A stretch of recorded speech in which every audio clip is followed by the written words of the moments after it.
Boa noite. O Sport Lisboa-Benfica tem eleições para os órgãos sociais marcadas para o próximo sábado, dia 9 de outubro. Há duas listas candidatas à presidência do clube. A lista B é liderada por Francisco Mourão Benítez. Tem 57 anos, é empresário, tendo um percurso profissional com passagens pelo marketing, retalho e indústria. Foi jogador de rugby no Sport Lisboa-Benfica e conquistou títulos pelo clube nas camadas jovens dessa modalidade. Francisco Benítez, muito boa noite. Boa noite, Luís. Gostava de começar a nossa entrevista com uma frase que está na página 10 do seu programa eleitoral. No ponto A2, refere a propósito da Benfica SAD, e passo a citar: esta nomeação para cargos de administração da SAD deve sempre representar uma mais-valia em termos desportivos, sendo escolhidos membros com experiência comprovada na área do futebol. Ora, verificando a lista de nomes divulgados pela sua candidatura, é certo que para os órgãos sociais, sim, claro. Quais são as pessoas que têm este tipo de perfil? Boa noite, mais uma vez. São pessoas que já estão comprometidas com a nossa candidatura e são verdadeiros profissionais de futebol. Ou seja, nós para a SAD queremos mudar a composição da própria SAD. Até hoje temos tido basicamente gestores ligados à área financeira e basicamente temos um administrador que percebe de futebol. Nós queremos alterar esse paradigma. E o que queremos ter é mais gente a perceber de futebol com provas dadas. Ou seja, para nós há um perfil, o perfil está definido. Tem que ser credível, competente, com provas dadas no futebol e ser benfiquistas. Este é o perfil que nós queremos para a SAD. E provas dadas no futebol não é percebermos futebol, porque isso todos nós percebemos um bocadinho de futebol. É provas dadas, é alguém que, por exemplo, já trouxe clubes da segunda divisão até às competições europeias. É alguém que terminou a sua carreira de futebolista e que fez o seu curso superior em economia e hoje em dia tem uma boa função em termos de própria economia. Portanto, estamos a falar de gente que conhece o futebol, conhece bem os domínios do futebol, mas além disso pode dar uma mais-valia ao nível da gestão e da economia. Depois da definição desse perfil, é óbvio que os sócios vão querer saber quem vai informar os sócios até à data das eleições dessa competição? Não, vou informar os sócios no dia 10, depois ganhamos as eleições, iremos comunicar desde logo o nome dessas pessoas que estão identificadas, que nos ajudaram inclusivamente a preparar este programa eleitoral e que estão com o nosso projeto desde o princípio. Uma das ideias, a propósito até do perfil do trabalho que tem sido feito pela SAD, está relacionada com os processos que têm afetado o Benfica. Disse temer, o Francisco Benítez disse temer mais processos como aqueles que estão em curso. Mantém esta ideia? Eu mantenho porque, assim, eu acho que já houve tantos processos ligados ao Benfica e enquanto não se avançar definitivamente para uma auditoria forense, para se perceber exatamente a extensão destes problemas que existem no Benfica, nós teremos sempre essa dúvida. Ou seja, nunca vamos ter a certeza se esta questão parou por aqui ou se vai mais longe. Portanto, aí a única forma que nós temos é fazer uma auditoria profunda, forense, ao nível do grupo Benfica, a todas as sociedades Benfica, perceber em termos de atos de gestão o que é que foi feito, o que é que foi feito mal, e que é para depois podermos resolver de uma vez por todas e acabar com estas dúvidas e com estes sentimentos que nós temos, que a qualquer altura pode aparecer outro caso que vai ensombrar e denegrir a imagem do Sport Lisboa-Benfica. Essa auditoria o seu início remeteria a que data ou a que momento? Nós temos uma série de medidas no nosso programa, na última página, que são as medidas que vamos implementar nos primeiros 100 dias de mandato. E essa é claramente uma das primeiras. O objetivo, já o disse, é tornar claro aquilo que ter-se-á passado no passado. Exatamente. Perceber exatamente quais foram os atos de gestão e perceber o que é que acontece em termos de relação entre empresas e relação que há com fornecedores, deixar tudo claro e transparente. E não é só fazer isso. Isso tem que ser feito por uma empresa credível, que de preferência não tenha grandes ligações ao Benfica, para poder ter esse grau de independência. E depois vamos mais longe. Depois queremos convocar uma Assembleia Geral Extraordinária e apresentar esses resultados aos sócios. O Benfica é dos sócios e tem que continuar a ser. E os sócios têm que ser informados do que é que se está a passar no Benfica e o que é que se passou no Benfica. Os sócios do Benfica não podem ser informados pelos jornais, pelas televisões, do que é que se estava a passar no Benfica. Isso tem que terminar de uma vez por todas. Em relação a até uma ideia que acaba de dizer, que o Benfica é dos sócios, gostava de ter a sua opinião sobre o capital da SAD. A maioria, na sua opinião, deve continuar no clube? Isso é um ponto de honra para mim. O Benfica, se algum dia perdesse essa maioria, deixaria de ser Benfica. Os sócios do Benfica têm que comandar o Benfica. E, portanto, para mim, qualquer hipótese, a mais pequena hipótese do Benfica perder a maioria do capital da SAD e o controle da gestão era um ponto de honra para mim e automaticamente me demitiria.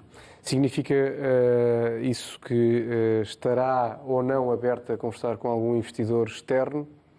E tem-se falado muito da questão, nos últimos meses, da questão do John Textor. Um presidente como o Benfica deve estar sempre aberto a falar com toda a gente, desde os sócios, desde logo, e os investidores, obviamente. Agora, temos que perceber exatamente o que é que os investidores querem, se querem investir no Benfica porque há um amor ao Benfica e querem ajudar o Benfica, ou se, por outro lado, querem especular com o Benfica. E, portanto, isso nós temos que conseguir perceber e depois tomar as nossas decisões em conformidade. Admite ter alguma conversa depois das eleições, caso seja eleito, com a pessoa em questão? Eu admitia até já ter tido essa conversa, porque se eu tivesse tido essa conversa, hoje estaria aqui a dizer qual seria o objetivo dessa pessoa relativamente ao Benfica. Como ainda não tive essa conversa, eu não sei qual é o objetivo dele. E não percebo esse negócio todo. Acho que, eventualmente, se tivesse tido essa hipótese, já o teria feito e já teria comunicado aos benfiquistas, aos sócios do Benfica, quais são realmente os verdadeiros interesses da pessoa em causa. Ainda a propósito de posições acionistas, na sua opinião, o Benfica deve exercer direito de preferência sobre as ações de Luís Filipe Vieira? Não, acho que não. O Benfica tem o controle da SAD, tem o controle da gestão, é perfeitamente suficiente para o Benfica continuar, a comandar a SAD. E o dinheiro que o Benfica tem muito onde o utilizar com mais proveito do que estar a comprar mais ações da SAD. Uma das questões muito referida pela sua candidatura é a necessidade de revisão dos estatutos. Na sua opinião, na sua perspectiva, ela deve avançar quando?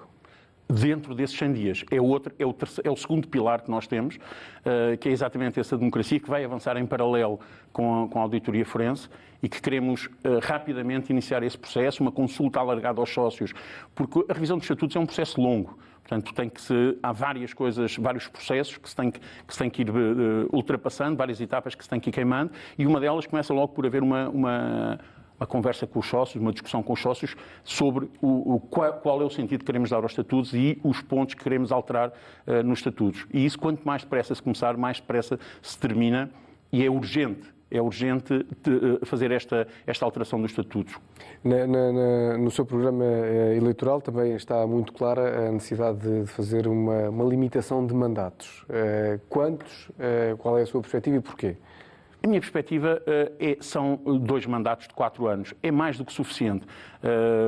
Até o Presidente da República são 8 anos e, portanto, em 8 anos nós conseguiríamos, aqui no caso os mandatos são de 4 anos, portanto, 2 mandatos de 4 anos, 8 anos, eu acredito que se consegue implementar um plano estratégico que consiga levar as nossas ideias e executar as nossas ideias, porque estes 8 anos poderão ser divididos num primeiro tempo de preparação, num segundo tempo de execução e depois, a seguir, nos últimos 2 anos, começar a preparar o caminho para quem vem para outro mandato. Como toda a gente sabe, o core business do Benfica é o futebol, apesar de ter depois uma extensão considerável noutras modalidades. Também no seu programa refere a necessidade de redefinir a estrutura para o futebol. Qual é a proposta que vai apresentar aos sócios, ou que apresenta aos sócios? Ora, a proposta começa exatamente por aquilo que já falámos, por uma redefinição ao nível dos administradores da SAD. É muito importante nós termos na SAD gente que percebe futebol. A partir daí, vamos ter também um diretor desportivo, alguém que vai super entender tudo o que tem a ver com o futebol e com uma relação direta com o Conselho de Administração. Depois teremos o team manager, teremos o diretor de scouting, que hoje em dia tem perdido a sua influência, mas que nós consideramos que deve ter uma influência, uma palavra importante a dizer no caso das contratações, e depois um oficial de treino, da formação. Jorge Jesus é treinador para o seu mandato, caso seja eleito? O Jorge Jesus, comigo, vai terminar o mandato, o contrato que tem, e vou-lhe dar todas as condições que ele necessitar para atingir os objetivos a que nos propusemos para esta temporada, para esta época. Isso para mim é um ponto de honra. Depois, outra das medidas que preconizamos nos primeiros 100 dias de mandato é criar um plano estratégico para o futebol. Plano estratégico esse que vai ser feito por esse Conselho de Administração, mais uma vez lhe digo, com gente realmente que percebe de futebol, e esse plano estratégico tem que ter várias etapas. A primeira, desde logo, é criar um objetivo. O nosso objetivo, claro, é, há 8 anos, o Benfica estar nas 8 principais equipas da Europa. Portanto, esse é o objetivo que eu vou dar ao Conselho de Administração, e o Conselho de Administração terá que me dar um plano estratégico para nós lá chegarmos. E nesse plano estratégico tem que haver, objetivamente, um perfil de jogo, um perfil de jogadores, perfis de treinadores, recursos que são necessários. Tudo isso tem que constar nesse projeto, nesse plano.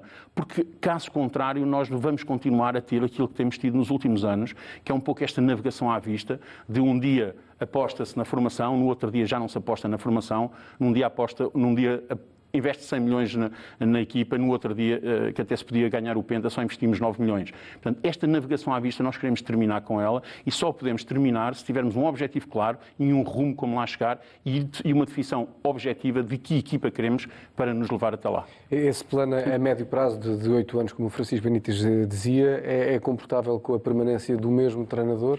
Aí é que está. Esse plano será apresentado ao treinador atual.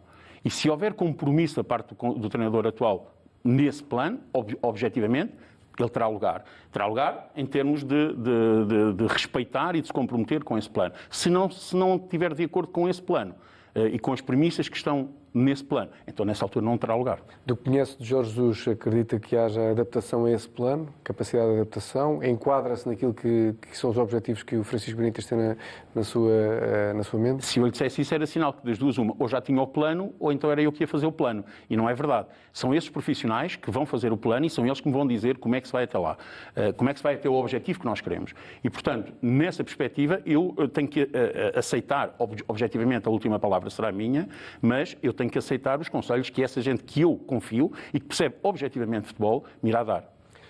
Defende também plantéis mais pequenos para serem mais competitivos, recorrendo, quando necessário, a jovens formados no clube, que estão na equipa B, no sub-23 e até nos júniores. É essa a sua filosofia para o futebol profissional?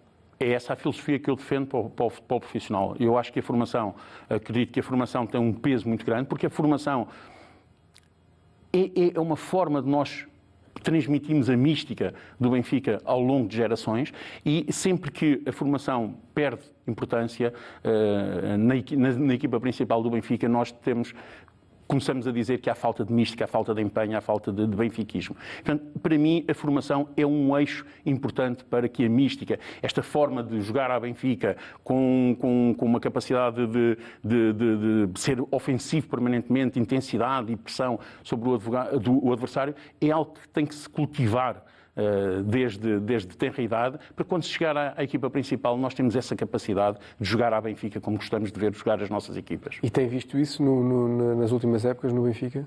Algumas sim, outras não. Defende também a redução do número de atletas que estão sob contrato com o clube. Refere-se aos emprestados, é isso?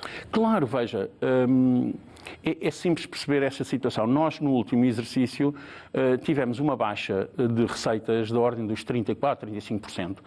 Mas não conseguimos baixar a massa salarial, que é efetivamente o grande peso, proporcionalmente. Bem pelo contrário, a massa salarial aumentou. E aumentou porquê? Porque nós temos uma quantidade de atletas, entre outros fatores, mas um deles é nós temos uma quantidade de atletas que não estão a jogar, que estão emprestados, da quais nós temos que pagar salários e que não podemos baixar esses salários. Portanto, isso tem que ser reduzido, porque os tempos que aí vêm não vão ser tempos fáceis. E, portanto, o Benfica tem que ter a capacidade, a versatilidade de poder reduzir os seus custos quando isso for necessário. Isso só se pode fazer se tiver uma equipa à dimensão que o Benfica precisa, para os custos completamente controlados.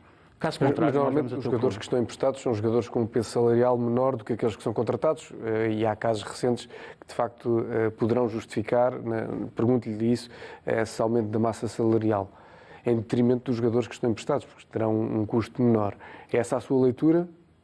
A questão é que, independentemente de ser menor ou pior, ou maior, esse custo existe. E, portanto, é um custo que é perfeitamente supérfluo. Não temos necessidade de o ter se não temos jogadores. Se os jogadores não não pertencem ao nosso plantel, nós não temos que os manter. Portanto, é um custo supérfluo que não há necessidade de manter. Defende também o prolongamento o mais possível, como é óbvio, da permanência dos principais jogadores. Como é que pretende lidar com este desejo que tem, com depois a lei do mercado, enfim, a atração que outras ligas têm para jogadores por toda a Europa? Há ligas, obviamente, que estão identificadas como sendo as mais atrativas e, por vezes, também a influência dos empresários. Luís, exatamente por aquilo que lhe acabei de dizer. Ou seja, se nós tivermos este plano em que vamos transformar o Benfica numa das 8 maiores equipas da Europa, os jogadores vão deixar de ter a necessidade de ir para essas ligas tão importantes e a necessidade de ir para esses clubes que realmente estão nos grandes palcos. Porque os jogadores, a maior parte deles, o que pretende é estar nos grandes palcos do futebol. E se o Benfica lá estiver, a necessidade que eles têm de sair do Benfica é sempre muito menor. Obviamente que se eles não reconhecem ao Benfica capacidade de estar nesses grandes palcos, vão tentar sair. E a justificação mais fácil é o dinheiro. Mas se o Benfica conseguir, e é esse o nosso objetivo, de estar nesses grandes palcos com consistência, porque o que tem acontecido é que nós temos ido a esses palcos com muita inconsistência. Vamos um ano, estamos depois 4 ou 5 sem lá ir, depois vamos outro. E o que nós queremos fazer é criar um plano consistente de estar permanentemente entre as 8 principais equipas da Europa. E isso vai motivar a equipa. Vai motivar o que o Francisco está a dizer não é necessariamente a presença na Liga dos Campeões, que o Benfica até tem tido uma presença nos últimos 11 anos, teve 10 vezes, mas é passar a fase de grupos. É isso que se está a referir. Exatamente, ao que me estou a referir é passar a fase de grupos, passar os oitavos e, permanentemente, com uma frequência grande, chegar aos quartos de final. E como é que se lida com uma realidade que é transversal a todos os mercados de trabalho ou a todas as áreas profissionais, que é, por exemplo, em determinadas áreas, há geografias que oferecem remunerações 3, 4, 5 vezes superiores. Qualquer profissional que esteja aliciado com uma oferta dessas pensará 2 vezes ou 3. Tem toda a razão, Luís, mas se assim fosse, nós vimos os nossos jovens todos a irem para a Ásia ou para o Médio Oriente, não é? Porque aí é que se paga muito bem. E não é isso que nós vemos.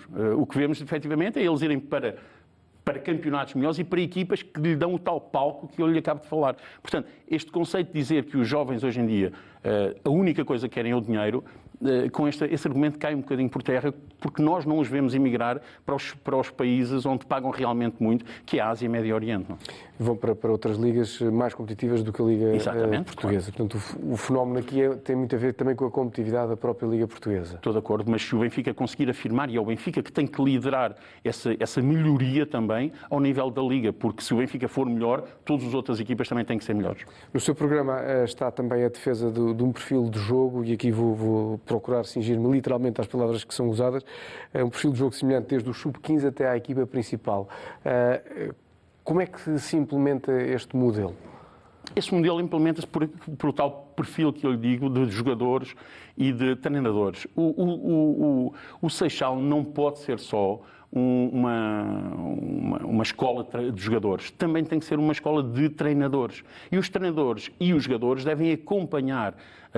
E nós tivemos alguns bons exemplos no passado recente de treinadores que já estiveram connosco e que depois acabaram por fazer um bom trabalho quando chegaram aos séniores e foram buscar esses seus jogadores e fizeram um bom trabalho aí. Portanto, a demonstração clara que este modelo funciona do Seixal formar jogadores e treinadores para depois seguir nesse caminho que lhe acabo de dizer, de que vai desde o sub-15, porque antes disso os jogadores ainda não estão formados em termos de jogadores e, portanto, quanto mais o sistema, quando experimentam vários sistemas, devem treinar a sua versatilidade enquanto jogadores, mas a partir dos 15 anos eles começam a formar a sua identidade enquanto jogadores. E aí encaixá-los dentro do modelo de Benfica, como disse, com um perfil de jogo muito ofensivo, com intensidade e com a intensidade de jogo, jogar à Benfica, e depois os jogadores naturalmente continuarão o seu caminho e quando chegam à equipa sénior já têm esse perfil de jogo bem interiorizado e é muito mais fácil a sua adaptação. Mas é possível, estando o Benfica nas tais 8 melhores equipas, como o Francisco Benítez defende, é possível depois chegar também, por exemplo, a um dos 8 melhores treinadores da Europa ou do mundo e fazê-lo adaptar a este modelo do Benfica? É o que lhe digo, é o tal compromisso que tem que se ter. Ou seja, nós não podemos estar a adaptar o nosso plano ao treinador, é o treinador que se tem que adaptar ao nosso plano. Caso contrário, nós nunca mais teremos rumo. Percebe? O rumo está traçado e nós temos que ir buscar gente que se adapte ao rumo e não estar permanentemente neste zigue-zague, nesta navegação à vista que temos visto nos últimos anos, porque não há rumo, não há objetivos e então navegamos ao sabor do vento.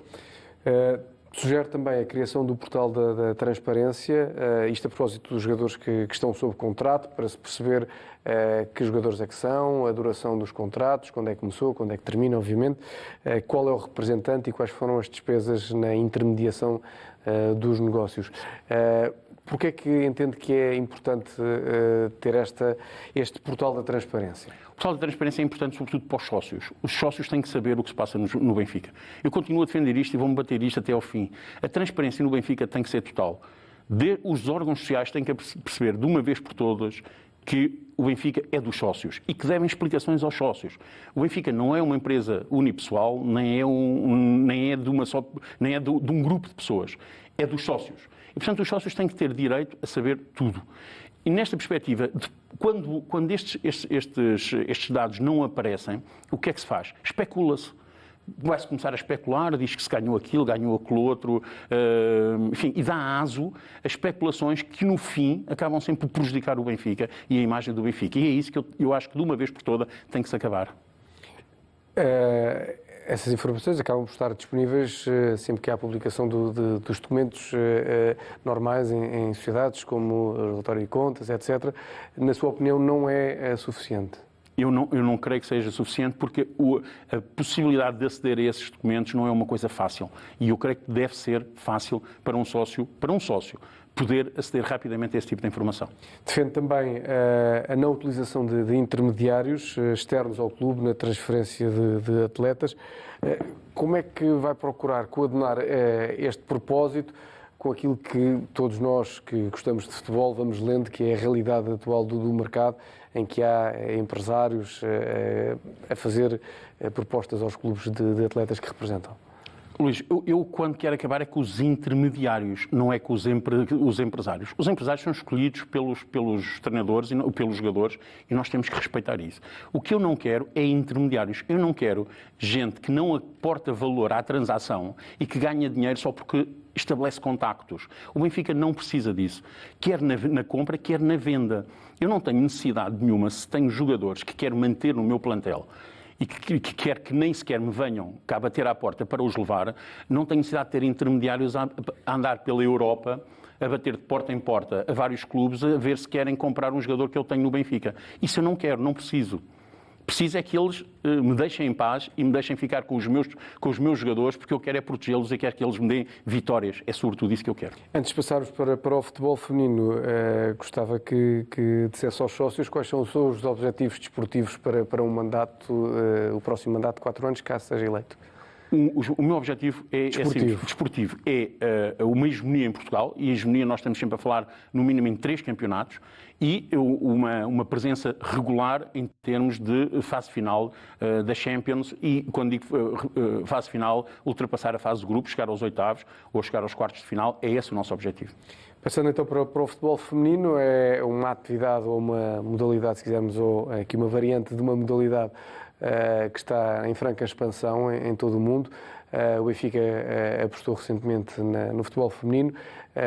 Qual é o tipo de metas que acha possível estabelecer para esta secção? Eu acho que o futebol feminino deve ser muito apoiado. Nós temos tido bons resultados e é uma secção que deve ser apoiada com muito empenho. E eu acredito que é uma secção que se vai desenvolver muito rapidamente. Está a haver muita procura pelo futebol feminino e o Benfica tem que corresponder também, como grande clube que é, como líder que é de mercado, a esse desígnio.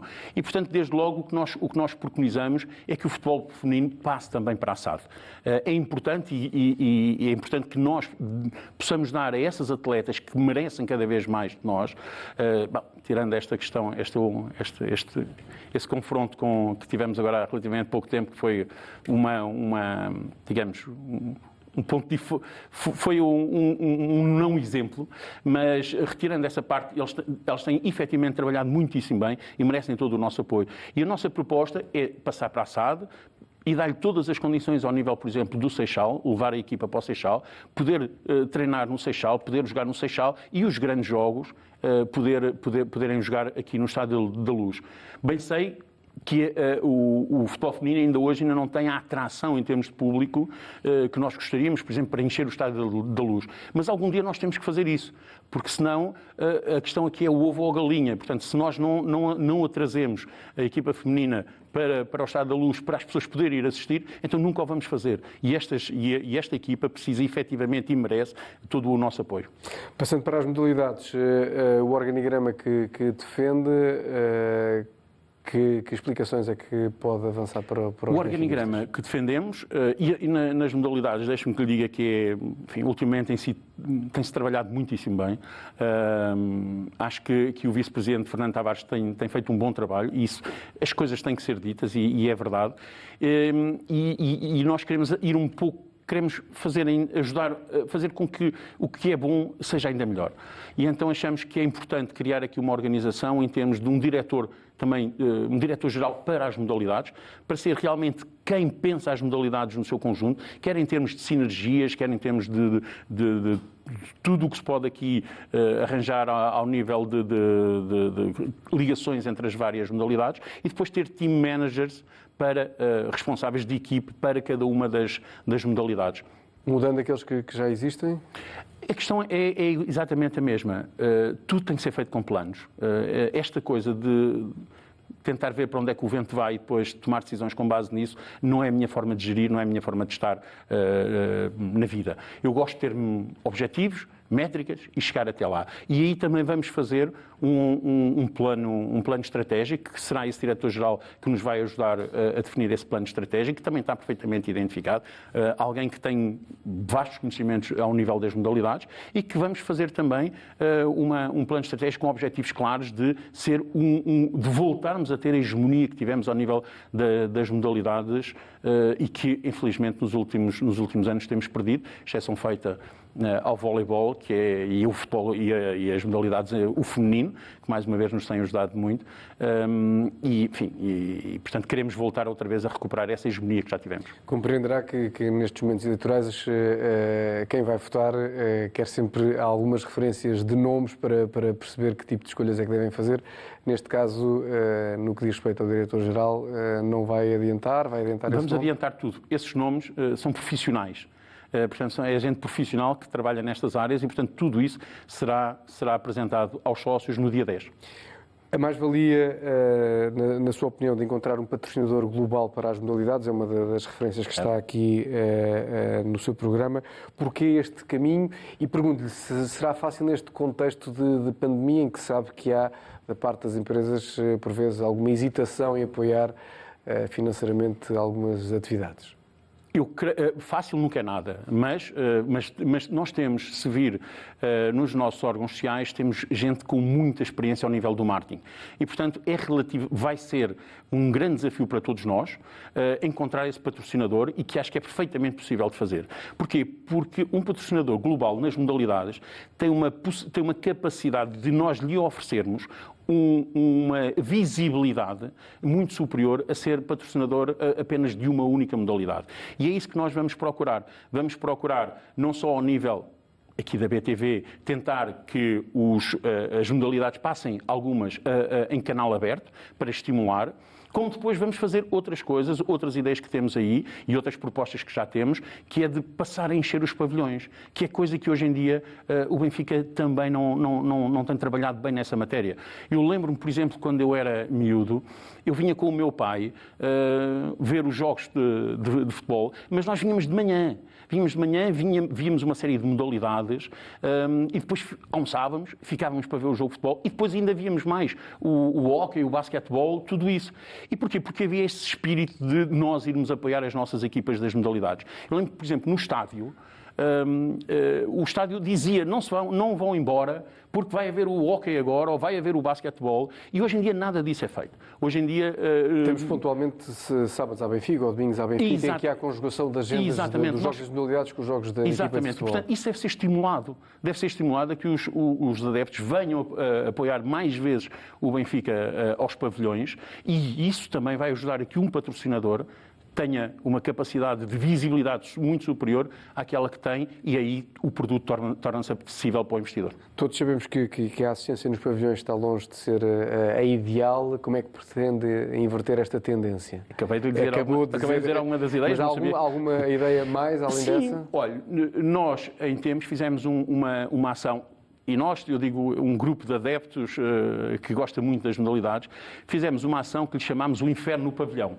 Porque era um dia em que havia 3 modalidades que jogavam naquele mesmo dia no Benfica. E nós a única coisa que fizemos foi, com algumas casas do Benfica, em conjunto com algumas casas do Benfica, fizemos na internet uma divulgação a dizer: venham, vamos organizar aqui várias caminhonetes que venham até Lisboa para apoiar as nossas equipas. Conseguimos trazer muita gente. E somos nós, anónimos sócios e adeptos do Benfica, que o que fizemos. E acho que aqui deveria o Benfica investir um pouco mais, quer na comunicação, quer na captação, quer na motivação dos nossos adeptos a virem até aos pavilhões onde o Benfica joga para apoiar a equipa e para encher os pavilhões. Portanto, treinadores como jogadores, quando há esse apoio mais maciço, de facto, notam a diferença? Nota-se. E viu-se, por exemplo, agora aqui no handball, com um pavilhão praticamente cheio, que conseguimos um resultado quase histórico. E que eu por acaso estava lá e que vibrei imenso com essa vitória. Uma outra proposta no âmbito das modalidades tem a ver com a modalidade que o Francisco Benítez praticou, ou seja, o rugby, quer que ele regresse ao Complexo da Luz, no caso aqui ao Relvado número 2, este aqui em frente à zona comercial. Isso significa o quê para o rugby e o quê em termos de infraestruturas? Relevar aquele rádio? Não, o rugby pode jogar em sintético, portanto não tem problema. Ali é só uma questão de marcações e de postes, quer dizer, não, é algo que é relativamente fácil de adaptar. E depois, enfim, tem que haver depois a parte das redes e não sei o quê, mas não é, digamos, não é um investimento por aí além, e é totalmente diferente jogar no Estádio da Luz do que jogar nos Pilos do Exército ou jogar na Trafaria ou na Caparica, enfim, já não sei bem onde é que era, mas era ali para aqueles lados, e que fez com que o rugby, que era uma modalidade fortíssima no Benfica, chegámos a ser hegemónicos em Portugal, e de há 20 anos para cá tem sido um verdadeiro calvário. Ciclismo, na sua opinião, é viável, mas daquilo que está no seu programa, dependente de um parceiro internacional? Ciclismo é uma missão, faz parte do nosso emblema e nós temos que o trazer. De uma maneira ou de outra nós vamos ter que conseguir trazer o ciclismo. Para já porque é uma modalidade que aproxima muitíssimo o Benfica dos seus sócios. Todos os sócios gostam de ver o Benfica passar, quer em Portugal, quer no estrangeiro, e saber que o Benfica tem uma equipa de atletismo. Por outro lado, e efetivamente, é uma modalidade cara, mas vamos ter a capacidade de encontrar parceiros, e nós já temos alguns parceiros identificados que vão poder nos ajudar a estudar e a encontrar uma forma de criarmos aqui uma equipa de ciclismo que pode efetivamente ter um parceiro no nome também e ser o Benfica alguma coisa, mas que o Benfica vai estar representado e que nos vai ajudar a suportar esses custos que são custos, enfim, pesados. Para competir a nível interno e externo. Claro. Com a ambição que faz parte do ADN do Benfica. De todos os benfiquistas. Francisco Benítez, a propósito de infraestruturas, fala aqui no seu programa da possibilidade de estudar o aumento da lotação do Estádio da Luz. De que forma? É simples. Eu lembro-me do antigo peão. Percebe? O antigo peão não tinha cadeiras. E grande parte das pessoas dos adeptos que estão nos topos raramente se sentam. E, portanto, o que nós gostaríamos de fazer era retirar essas cadeiras, voltar ao velho peão, onde se vê o jogo em pé, e onde, enfim, estes adeptos que normalmente estão nesses topos veem o jogo em pé, e poder aí aumentar significativamente a lotação desses espaços. Há alguma perspectiva sobre o aumento da lotação? Em quantos adeptos Confesso que ainda não fizemos essas contas, mas que é uma possibilidade que estamos a estudar e depois, enfim, iremos avaliar em termos métricos quanto é que isso nos pode dar em mais lugares. Isso estaria incluído aqui na vertente de melhoria do interior do estádio, que também está na sua Sim, no seu programa? na melhoria do interior do estádio acho que há várias coisas a fazer. Desde logo substituir aqueles painéis que já são quase do tempo pré-histórico do digital, não é? E criar um estádio muito mais atual, onde nas próprias bancadas, naquela zona envolvente das bancadas, colocar LEDs também aí, a poder-se passar publicidade. Enfim, há uma série de ideias que se pode pôr ao nível do estádio, melhorando, que não só dão maior conforto, e já não para falar daquelas cadeiras que um dia foram vermelhas e agora já são cor-de-rosa, mas quer dizer, nem vou entrar por aí. Mas nós podemos melhorar o estádio, criando-lhe infraestruturas que depois se tornam mais rentáveis para o Benfica. E isso tem que ser feito. Veja, por exemplo, os estádios norte-americanos, onde nós vemos que há uma quantidade enorme de ecrãs LED que a passar publicidade durante o jogo e que isso acaba sempre depois por aumentar as receitas para o Benfica. Tudo em nome do conforto, da experiência de quem vem ao estádio. Exatamente. Quanto à melhoria do interior dos pavilhões, passa por que tipo de obras ou de iniciativas? A mesma coisa, portanto, transformar também, enfim, temos painéis que também já são de alguns anos atrás, transformar os interiores sempre no sentido de melhorar a experiência para o adepto e de trazendo também alguma rentabilidade para o Benfica.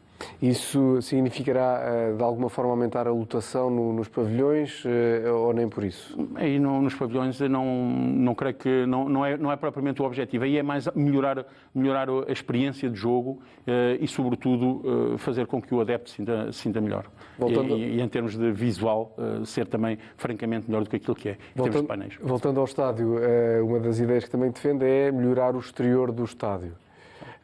De que forma há alguma referência que gostasse de ver implementada no estádio? Há uma referência que eu acho que deve ser e que vou tentar fazer o mais depressa possível.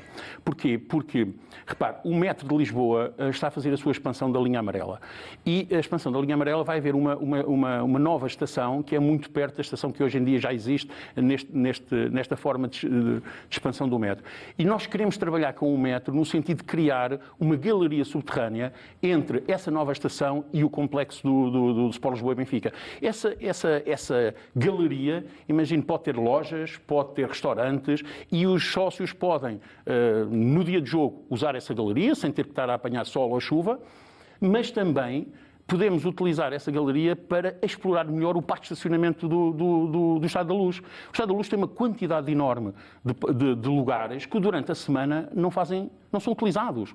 Portanto, é um parque de estacionamento enorme que nós temos aqui no centro da cidade e que não é utilizado. Imagino que eu vir dali da zona da IC19, deixar o meu carro aqui no Estádio da Luz, ter uma galeria que me leva diretamente ao metro, pegar no metro e ir para o centro de Lisboa. Passa a haver um fluxo dentro do Estádio da Luz que, mais uma vez lhe digo, dá comodidade aos sócios, às pessoas e pode trazer mais receitas para o Benfica. Em relação à parte exterior, pretende alterá-la, modernizá-la? De que forma? A parte exterior, sobretudo, veja, também o Estádio da Luz está um pouco aqui num enclave entre duas vias rápidas. Isso também devia ser alterado, juntamente com a Câmara Municipal de Lisboa, tentar ver em que ponto é que nós podemos alterar isso e dar também mais conforto aos sócios para poderem deixar os seus carros do outro lado e atravessar com alguma calma, porque, por exemplo, eu às vezes tenho que vir por aquele túnel para chegar ao Estádio da Luz, quando se calhar uma passagem aérea aí seria fácil. Há algumas coisas que nós queremos alterar em termos de exterior do Estádio da Luz que tragam também mais receitas para o Benfica e, acima de tudo, enfim, dar mais conforto aos sócios. A questão, enfim, de alterar, temos outras ideias, enfim, mais benfiquistas, que é, por exemplo, alterar as portas para ter o nome das grandes glórias do Benfica, mas, enfim, são depois pormenores que nós gostaríamos também de implementar relativamente, porque são fáceis de implementar, esses são relativamente fáceis de implementar. Essa renovação do exterior passará por uma parceria com alguma entidade que possa estar associada, passa a redundância, à renovação exterior do estádio. Estou a lembrar, por exemplo, do estádio do Bayern de Munique, que tem uma cobertura exterior que está depois associada ao naming do estádio. São coisas diferentes, atenção. O naming de um estádio é uma situação, para mim, que nunca poderá ser tomada por qualquer direção. Tudo o que tenha a ver com símbolos do Benfica, a direção não tem legitimidade para o fazer. Não tem. Para mim, tudo o que tenha a ver com a alteração dos símbolos do Benfica tem sempre que passar obrigatoriamente por uma Assembleia Geral dos sócios. E tem que ser os sócios que têm que dizer expressamente, e quando lhe digo uma Assembleia Geral, não é uma Assembleia Geral com 100 pessoas ou com 200 pessoas, não. É uma Assembleia Geral convocada com capacidade de atrair gente e atrair sócios para poderem tomar uma decisão pesada, como seria o mudar o naming do Estádio da Luz. O Estádio da Luz é um símbolo do Benfica. E, portanto, alterar o Estádio da Luz tem que ser sempre com o acordo maciço da parte dos sócios. Renovação do Seixal ou crescimento do Seixal, expansão do Seixal, Benfica Campos, faz parte dos seus planos? Faz parte dos meus planos. Moldes? Os moldes serão sempre na justa medida da necessidade que nós tivermos para ter mais equipas no Seixal e para termos melhor performance no Seixal. Tudo o resto não vai contar com o meu apoio. Hotéis, enfim, universidades, enfim, não acho que seja por aí. O Benfica... A gênese do Benfica é ganhar, ganhar, ganhar. E é isso que nós temos que nos concentrar. E o Seixal, no meu ponto de vista, será aumentado sempre que se justificar pôr mais equipas, dar mais condições a que os atletas possam usufruir de um melhor treino, melhores condições de treino e, por isso, nos dê mais vitórias. Que balanço é que faz agora do Benfica Campos, que está a celebrar 15 anos? Eu acho que é claramente uma das grandes obras que o Luís Filipe Vieira deixou no Benfica. Isso não há dúvidas e nessas questões eu não regateio elogios a quem o merece. E essa é claramente uma das grandes obras que o Luís Filipe Vieira fez, foi o Benfica Campos e, portanto, acho que foi temos as condições e a partir daí passamos a ter condições para poder umbrear com os grandes clubes da Europa em termos de formação e isso tem-se visto claramente em termos da nossa formação, os resultados que temos tido enfim, pena que depois não consigamos aproveitar esses talentos e acabemos por vender os ovos e as águias vão voar alto com outros emblemas, não é? Mas gostaria enfim, dentro deste projeto, passar a poder usufruir mais desse bom trabalho que é e dessas boas condições que temos no Seixal para benefício do Benfica. E o benefício do Benfica são vitórias. Vitórias, vitórias. Os negócios que foram feitos com alguns desses talentos formados no Seixal, que comentário é que lhe merece? Acho que foram negócios, a maior parte deles, prematuros. É por isso que fui buscar a expressão dos ovos e das águias, porque acho que foram prematuros. Eu gostaria, e dentro do nosso programa temos isso, que é não deixar sair esses atletas antes de estarem 2 ou 3 anos na equipa principal do Benfica. Teremos que conseguir, por um compromisso, enfim, vamos usar todas as fórmulas que tivemos para que esses atletas, no mínimo, façam 2 ou 3 épocas connosco e depois sigam o seu caminho normal, mas depois de deixarem vitórias no Benfica, porque é isso que nós queremos. Mas nem todos os jovens formados terão a mesma qualidade, não é? Isso é inevitável aqui, como em qualquer lado do mundo. Em qualquer lado. Mas estamos a falar daqueles que realmente são bons. E esses são para manter 2, 3 anos, Sim, na sua opinião? Esses são para manter 2, 3 anos. E haverá argumentos do clube, da parte do clube, para os convencer? Luís, acaba de dizer, o argumento é o compromisso que eles vão ter com a vitória. E é isso que tem que ser feito. Se houver esse compromisso dos atletas, dos treinadores, de toda a organização na vitória, no ganhar, depois ninguém quer sair de uma equipa vencedora. Agora, quando você tem uma equipa que os próprios atletas não lhe reconhecem estes valores, eles querem sair porque querem ganhar, só pensam no dinheiro e não só, o que acabo de dizer, porque se só pensassem no dinheiro voltamos à mesma história.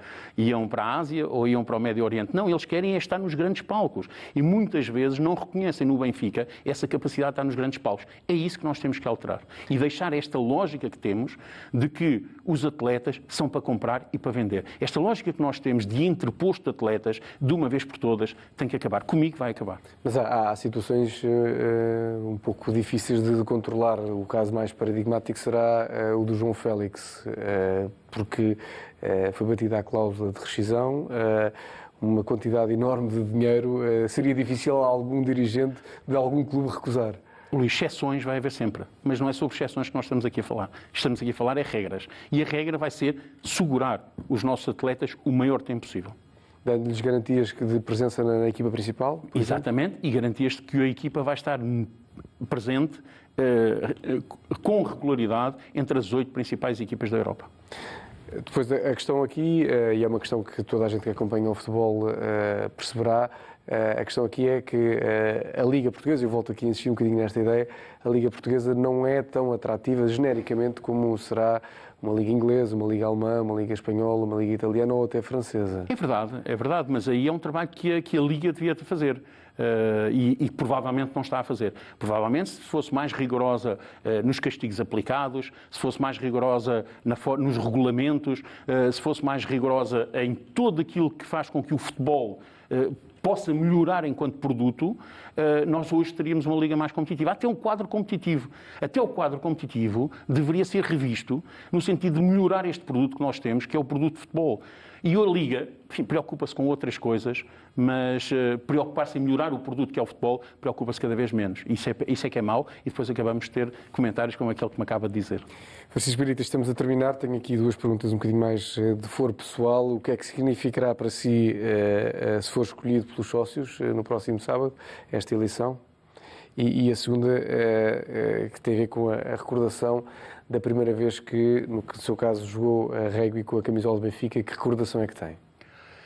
Olha, começando pela primeira pergunta, o que é que significará? Para mim é uma honra. Assim, qualquer benfiquista sonha um dia servir o Benfica. Eu já o servi enquanto atleta.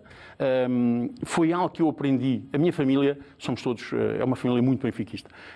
O meu pai, a minha mãe, todos ultrapassaram os 50 anos de sócio. Os meus irmãos já ultrapassaram os 50 anos de sócio. Os meus sobrinhos, os meus filhos, todos benfiquistas desde que nascem. E há uma cultura na nossa família de servir o Benfica. E, portanto, se os sócios efetivamente me derem essa honra enorme que é dirigir o Benfica nos próximos 4 anos, será uma forma que eu tenho de agradecer a tudo o que o Benfica já me deu e empenhar-me-ei com todas as minhas forças e com toda a minha disponibilidade para servir o Benfica o melhor que eu sei e que posso. A recordação que eu tenho, enfim, como eu digo, havia esta vontade, eu vinha estou-me aqui a repetir, mas é verdade, eu vinha sempre passar os dias ao Estádio da Luz quando era miúdo e sempre havia essa vontade de servir o Benfica como atleta. Eu queria e quero pertencer à família benfiquista e o ser sócio só, vir que o meu pai não me era suficiente e, portanto, rapidamente quis ser atleta para poder servir o Benfica também nessa matéria. E quando finalmente tivesse a oportunidade, foi um dia maravilhoso, porque lembro, era miúdo, tinha 9 anos, ou por aí, e enfim, tinha algum jeito para o rugby, e as coisas correram relativamente bem, e não, digamos, foi um jogo no estado universitário, quando nós somos infantis, aquilo joga-se em metade do campo, e portanto, mas o facto de nós podermos entrar com a camisola, com o manto sagrado, enfim, é uma sensação única. Francisco Benítez, obrigado. Agradeço-lhe a presença aqui na BTV. Obrigado, alguns temas vão ficar para o debate da próxima quinta-feira. Esta foi a entrevista a Francisco Benítez, candidato da lista B às eleições do Sport Lisboa Benfica, que estão marcadas para o próximo sábado. Na quinta-feira, às 10 da noite, a BTV vai transmitir o debate entre os 2 candidatos. As eleições, recordo, estão marcadas então para o sábado e a BTV vai acompanhá-las ao detalhe.